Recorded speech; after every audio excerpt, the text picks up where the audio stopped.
Hello, everybody. Welcome to the first episode.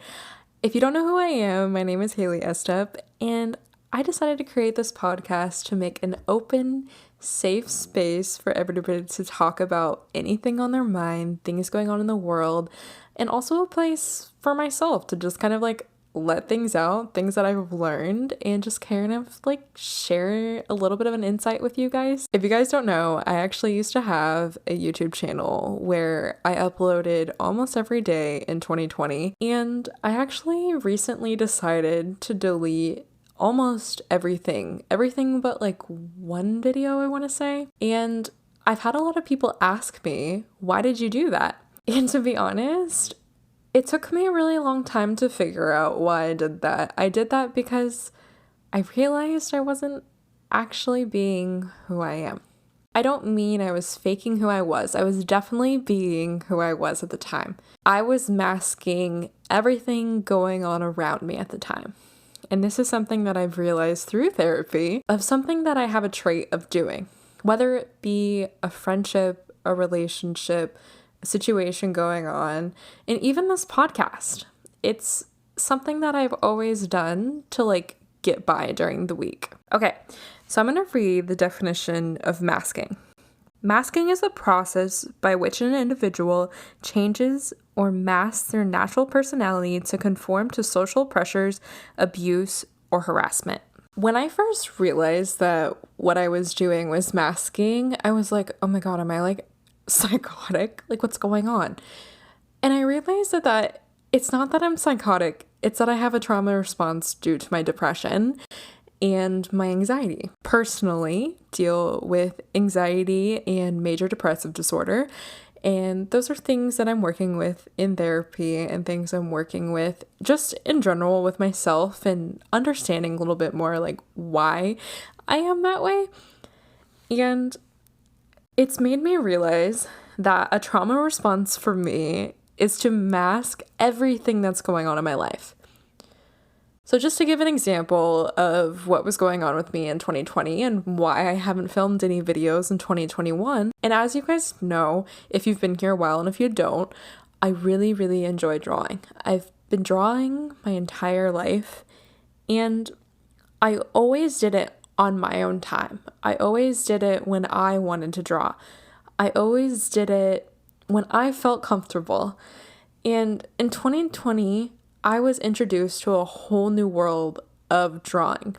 I got an iPad and I learned how to use Procreate, and I found a community of people who used Procreate as well, but also had a business alongside with it. All my life, I've also been super into anime. I've always been into K-dramas. I love art styles that are cute, unique, romantic, stuff like that. So I found this community and I started getting obsessed with watching art studio vlogs and just videos in general of what was going on with Procreate and these cute drawings. And I was like, wow, I'm a good artist.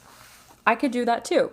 So I did, and I founded a company called Moon Custard, where I started off first by selling drawings, and those drawings led into making things with clay. And at first, I didn't really know what I was doing. I was just kind of making shit to make it work, and it worked out. And I was like, okay, this is somewhat successful. This is really cool. What else could I do? And then I was reminded of something in my childhood that I used to do, where I used to make jewelry and cute little clay things. So I was like, oh, let's make earrings with these cute flowers and moody faces on them, because that's how I felt at the time, because I was 23, 24, just kind of figuring out my life on my own. I was very single in 2020, needed something to do. And I found success and happiness at the time by masking other people within my realm and circle. So I continued to make these drawings, and during the time of October to December of 2020, I made a big change in my life where I moved out of my parents' home and I got my own apartment. When I got this apartment, I realized my new freedoms. I realized I had a lot of time to do what I wanted to do. It was funny because it wasn't what I had been doing. I didn't find enjoyment in making things that were cute. I found enjoyment in other things. And for a long time, I felt very blocked because I felt like I had to create these cute things because it's what people wanted to see and what I was known for. So I just decided one day I was going to stop making videos. And it wasn't necessarily because like I didn't enjoy it. I love making videos and I still do. But I didn't feel right. Like I just couldn't get past this blockage. So I just stopped what I was doing and did something else. So in 2021, I kept feeling forced to like do what I was doing. And I relaunched my business just a little bit, and I made a metal version of these earrings that I actually got manufactured in China, and I worked with the manufacturer on this project, and it ended up not doing so well. And I felt really ashamed because I had ordered all of these pieces and people just weren't seeming interested.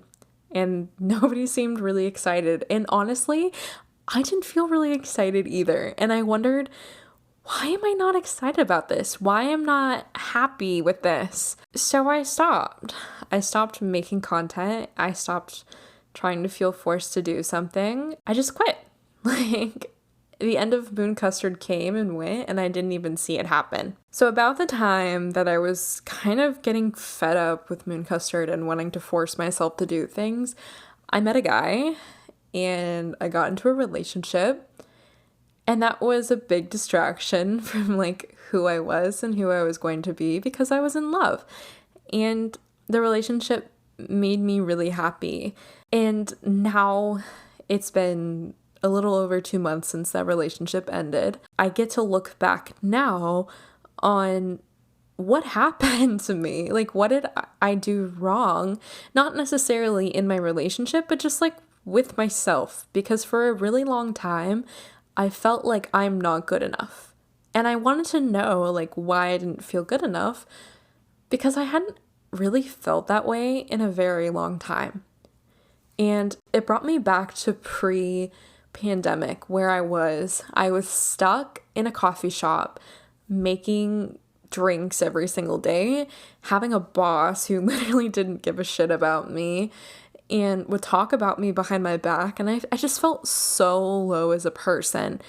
And when I left that job, I went to another job that also made me feel really low as a person, but it was a job where I can make just a little bit more money to be able to handle that the job was really, really bad. So during that time, I didn't actually get help for the trauma that I endured with those two jobs. I just moved into a new job where I could actually be financially successful, but also do a job that I've been wanting to do for a really long time and that I am actually passionate about. So looking back, when things got to be a problem, were because I didn't fix things within myself. I just gave up. And that can say a lot about who I am as a person when things get hard, and maybe I do just give up.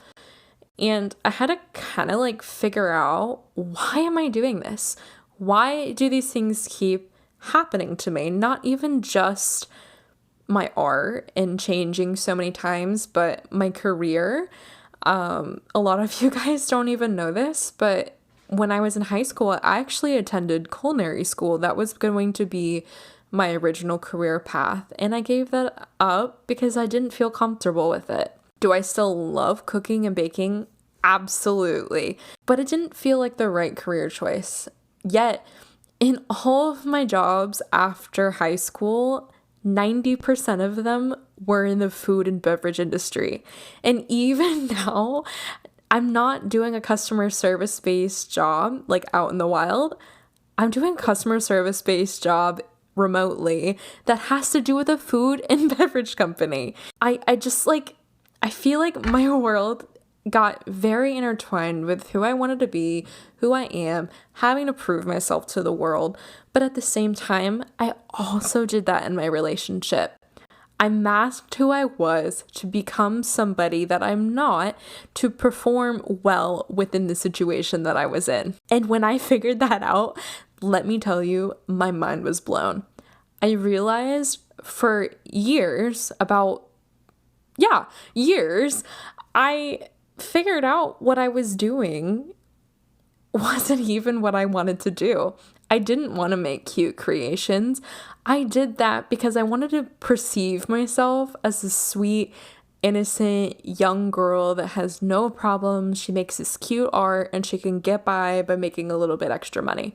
Now I'm realizing a lot of that also has to do with my childhood. I grew up as an only child and I didn't have the tools to be able to show my parents that this is who I am. I feel like I've always been trying to make not only myself, but my family feel comfortable with who I am as a person, being innocent, sweet, kind, whatever. Like, I, for a long time, didn't even want to have tattoos. And then within the past 2 years, I've realized that I do. And after this breakup, I got more tattoos in more visible places, and I think that's fine.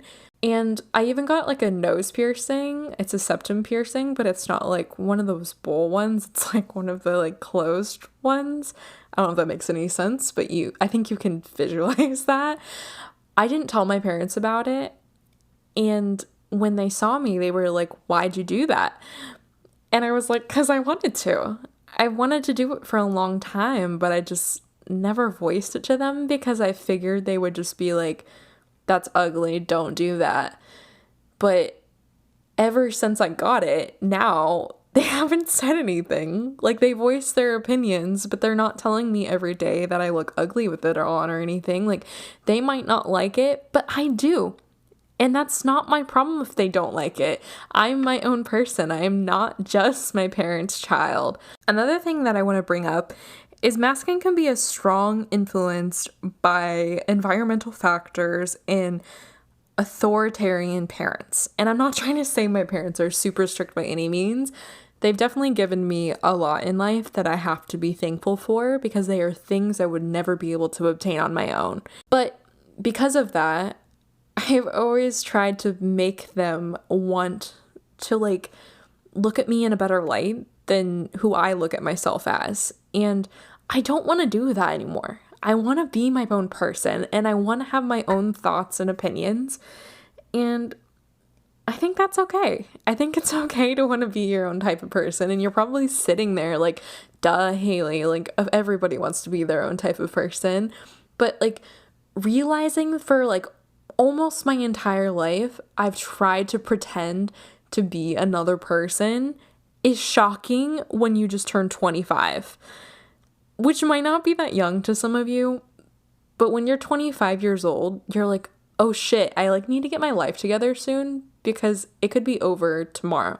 And you would have no idea. It could literally, my life could end tomorrow and I would be ending it on this note knowing that I was masking my entire life, and I do not want to do that. I guess it goes to say, in the past few years, all of my relationships have also had to do with masking, not even just myself, but the other person that is in it. I've been in let's be real, I've been in some pretty shitty relationships. Some of them I'm comfortable talking about, some of them I'm not, but the ones that I am comfortable talking about now, I do realize a lot of what I did to stay in those relationships, even though I should have left, was because I was just trying to mask myself and make the other person happy. I was not trying to do anything good for myself. I just wanted to be with another person. I didn't want to be alone because I didn't truly know who I was. Sometimes masking can also be a survival mechanism. And for me personally, it has definitely become a part of my life when it comes to surviving and trying to grow away from masking. I cannot do that to myself anymore. I have to learn and forgive myself for what I've done in the past and just be open to things that I want to do now. For example, I've always wanted to travel, and although I have a car, it's not always the best transportation. Like, having to drive somewhere just to get to a destination can be boring, especially when you're doing it alone. So I decided out of the blue that I was just gonna go to Seattle, and instead of driving, even though it's only like a 3-hour drive, I decided to take the Amtrak and like take a train and go to a new place that I've never been before. I think a lot also being an only child, that kind of gets in the way of trying to survive, is my own facade of who I want to have in my life. I know personally that I want to have people in my life that listen to me, communicate with me, talk to me, not only about my life, but as well as theirs. And for a while, I just feel like the only thing I was doing was caring about who I was and not listening to what other people had to say. Like, my best friend Laura, absolutely love her to death, has given some of me the best advice I've ever had. And it would go in one ear and out the other in a matter of seconds, and then I'd be doing the same thing again. And she'd be like, Hayley, why are you still doing those things that are not helping you? And I realized it was because I wanted to make other people like me. I dated this guy on and off many, many times for about a span of a year, which doesn't actually feel like a lot of time, but it was. It was so on and off that I can't even tell you how many times we broke up. But every time we would go off, she would be like, you need to stop doing that because you're harming yourself and you're not going to help yourself at all. And at the time, I didn't see that. Like, I wanted to be with this person so badly because I was so lonely that I would do anything and everything to hurt myself. And that meant going back to him multiple times. Even the last time I saw him, I made an offer where I was like, let's hang out sometime. And we did. We did end up talking and hanging out. And I realized in the middle of us just like talking about like things going on in our life, I realized I didn't actually like him that much. Like, I looked him in the eyes and I was just like, I feel nothing for you. Like, why am I here? Why am I doing this? To make you feel better or make you look at me like in a different light? And from that day forward, I never talked to that guy again. I think there's something we talked about the calming effects of masking. It makes you feel calm to talk to other people who are a certain way. And maybe it's something that you actually want to be and not necessarily something you're masking. Like, you actually want to be a good person. But at the time, maybe you're not emotionally intelligent enough to be that type of person, or at least available enough, because those are two very different things. Emotional availability and emotional intelligence are two things you have to do and learn to be able to be yourself. And for years, I don't think I really understood what that actually meant to me. Emotional availability describes the ability to sustain emotional bonds in relationships. Since it's pretty much impossible to have a connection, emotionally unavailable people tend to struggle in relationships, often preferring to date casually and keep someone distant. So, in all reference, if you can't keep a promise to yourself, if you can't tell yourself who you want to be, you're not emotionally available for anyone, let alone yourself. If you're staying at a job that makes you incredibly unhappy and you continue to stick with that job because you know that money will be coming in every couple of months, you're not doing anything to actually satisfy yourself emotionally. You are still continuing to push yourself away from where you actually want to be. That could also be in friendships as well. Like, say you're dating somebody and you're in love with them and you're super excited to be with them, but this other side of you is just telling you that you're not ready for this relationship yet, even though you want to be in it. And instead of telling your partner this and letting it affect you and you just continue to like repress that, eventually it's going to blow up in your face. Eventually you're going to realize that you're not ready for what's happening in a relationship, and it might be too late. It might be at a point where you've done all these things with a person and then suddenly you're like panicking and you're like, I can't do this anymore, and you just walk away. I think this also comes to sharing feelings as well. If you're in a relationship with somebody, they should be able to tell you their feelings. And if you can't tell them your feelings, even if it's a like a good feeling, it doesn't have to be negative. If it's a good feeling and you want to tell them, you should tell them. You shouldn't keep that in. You should tell them how you feel. Emotional intelligence is most often defined as the ability to perceive, use, understand, manage, and handle emotions. If you're not able to manage or perceive your emotions to another person, you are not emotionally intelligent enough at that point. You may be able to do things and say things, but that doesn't mean you're actually ready for them. There's been many times where I've told myself I'm ready to do something in my life, such as owning a business, such as having a YouTube channel that's somewhat successful, but not actually be emotionally ready for it yet. The reason why I didn't post for an entire year, because I wasn't emotionally ready to do that. I wasn't emotionally ready to have the following that I had, and I wasn't actually ready to be able to post the content that I wanted to post. I was posting content because I wanted other people to look at me and see in a positive light, I knew what I was doing, which is masking. I was trying to pretend and perceive who I was as a person for satisfaction, not for myself, but for the other people around me. I think the best thing to do, if you even think that you're doing tendencies of masking, or if you think that what you're talking about is to self-reflect, the best way for me personally to do that is through therapy or talking to different kinds of friends who are at different points in their life. For example, I have a couple of friends who are married. I have a few friends that are not married and more my age. And talking to these people and hearing their own life experiences have made me realize what is wrong with my life. And I don't mean that in a sense where I'm like, oh my God, everything is wrong with my life. No, I'm doing great. I'm learning. I have my good days. I have my bad days. But I'm also understanding what got me to this point. What got me to understand that I've been pretending for a really long time who I actually am. So self-evaluate. Look at yourself and look at your past. What has changed over time for the good, the bad, and maybe things that you're actually just kind of tired of doing, and why you might be tired of doing those things, because it is totally okay to change. You don't have to continue doing the same thing every day if you don't actually like it. You can change what's going on. It may take some time and it might not happen overnight, but I promise you, if you put the hard work and dedication into it, you're going to get there a lot faster than somebody that just sat around and complained all the time about something that they didn't like doing. Another good thing that you can do is observe how you react to other people. In my life, I've had a lot of people like tell me, why are you doing this? This doesn't make you happy, so why are you doing it?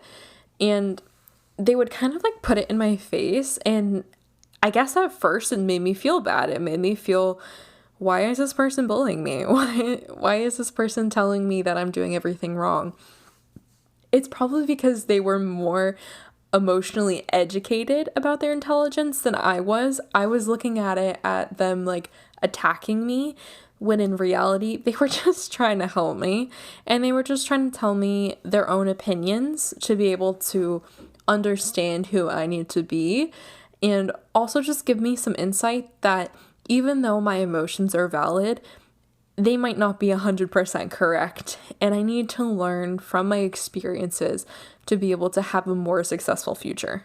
One of the last things that I kind of want to talk about is taking responsibility for your own actions. So we're about to get into something like a little bit deeper right now, so I just kind of want to warn you, if you are sensitive to some specific topics, you know what I'm talking about. If you are out there that might be triggering to you, feel free to just go ahead and skip the rest of this podcast. I will see you guys next time I make an episode, but I just like want to put a little disclaimer out there because some of you might not be ready to talk about this yet, or even listen to a friend talk about it. Sometimes you have to take responsibility for situations that have happened in your life. Recently, I got out of a relationship, and in the beginning, I questioned myself. I questioned, what did I do wrong to make the situation happen? Because once you're not with another person, that's exactly what you're going to do. You're alone, and you reflect on what you did to cause the problem, when in reality, it might not necessarily be your problem. It might be the way the other person handled the situation. But I have to take responsibility for who I was and what I let myself put up with. In every relationship that I've been in, I have been able to put up with a lot. And I don't mean that as the guys that I have dated are the worst people in the world. I believe every single one of them are different, but I have to take responsibility for the things that I've put up with. When it could be something so small, like not taking care of themselves enough to like brush their hair or brush their teeth, or it could be something big, like breaking up with me and then 2 days later saying they made a mistake and quickly taking them back without even like thinking about it. I have to take responsibility for the fact that I accepted that. I have to take responsibility for the fact that I put up with things that nobody should be putting up with. If you feel like you aren't able to take responsibility for things in your life, I think you should do some self-reflection and maybe just write out your emotions on what's going on in your life, because I think we all need to take responsibility for certain things that happen to us, whether it's a breakup or getting a new job and realizing the last job that I was complaining about all the time was because I wouldn't put the effort in enough to actually change that job. The same goes with family and friends. If you have family members or friends who question you or question your self-worth or question your actions, even at the least, even if it's something small, like for example, like me getting tattoos or getting piercings that maybe some people aren't okay with, you have to take responsibility for the way that you reacted to them reacting to you. And I have to understand personally that even though there's things that my parents aren't going to like, it's things that are going to make me personally happy.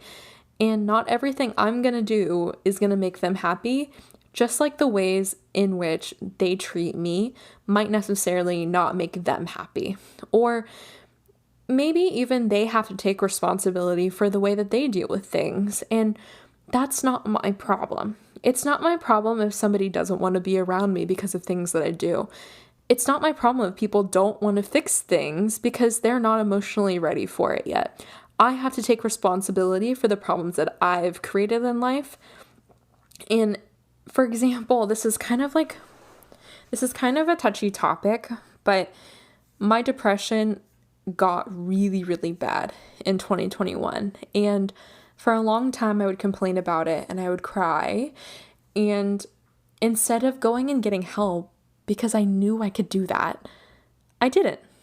I went to a few therapy sessions and pretended like I was okay and masked those around me to be able to be a positive influence in life, when in reality that wasn't doing anything for me. It was actually making me a lot worse because I was pretending to be somebody who I wasn't. And at the height of my depression, I got out of a relationship that I wanted to be in, and I have to take that responsibility for allowing myself to get to the sad point where I wanted to end my own life. I had to sit through doctor's appointments, therapy appointments, and admit to people in my life that there had been thoughts in my mind where I wanted to end my own life. Now that I'm like working on those things and figuring out why I felt that way, I have to sit here and tell those people what happened. But I have to take responsibility for how those things happened because I wasn't taking myself to therapy. I wasn't getting on the proper medications. I wasn't seeking out doctors for help. And I wasn't doing anything to make myself a happier person. I was doing everything to be personally self-destructive. And people around me may have seen that and they didn't tell me because they thought I was happy. But I wasn't. I wasn't happy. I wasn't satisfied with life. And now I have to take responsibility for my actions that led me to get to the point where I was so depressed that I was ready to end my life. I think the conversation about ending people's lives and why they do that should be talked about more, because I think there's actually a lot of people that have had that thought in their life. Maybe not necessarily a thought that they would actually go through and do it, but it has popped up in many people's lives. And I think in society today, we always want to perceive ourselves as normal, perfect, happy, and thriving. And that's okay. It's okay to like want to romanticize your life and be okay with it. But I think we all need to be a little more honest with society and realize we can't be the perfect person that society wants us to be. Sometimes things in life are messy, and sometimes having these emotions makes us feel messy and crazy even. But getting the right help and taking care of yourself and taking that responsibility for understanding, am I emotionally available? Am I not? Am I communicating enough with my partner? Am I telling the world who I actually am? Am I staying at this job because it makes me money? Or am I staying at this job because it actually makes me happy? Can I be successful doing what I'm doing now? Or can I be successful doing something that I've always wanted to do rather than what everybody sees me doing? And I think with that, I'm just going to leave you guys with a question. Have you examined your actions and how it will affect others? Or have you examined your actions and how it will affect you today and tomorrow and maybe 5 years from now? Have you been able to take that responsibility in your life to be honest and open with yourself? Is what you're doing right now something you want to continue to be doing 5 years from now? Have you had thoughts that are making you sad? Are you not actually doing the correct actions to take care of yourself rather than others? And I think in growing, that is like the first part of growing is understanding, are you doing what's best for you, or are you doing what's best for other people? And if you're not, it's okay to change. And if it hurts other people, then that's another reflection of yourself. You have to look at that and see, why did I decide to hurt this other person rather than being open with it and talking about it before it got really bad? Is that somebody that you want to be even? Like, do you want to be the person that another person has to think about and think about negatively? Or do you want to be the person that you want to be without other people's opinions getting mixed into that? I'm so excited for this podcast, and I just want to say a quick thank you to everybody who has been here through everything with me, because I feel like there's so many of you who have seen me grow over the years from when I was 20 to now being 25, 5 years later. It's so crazy. My content has changed so much over the years.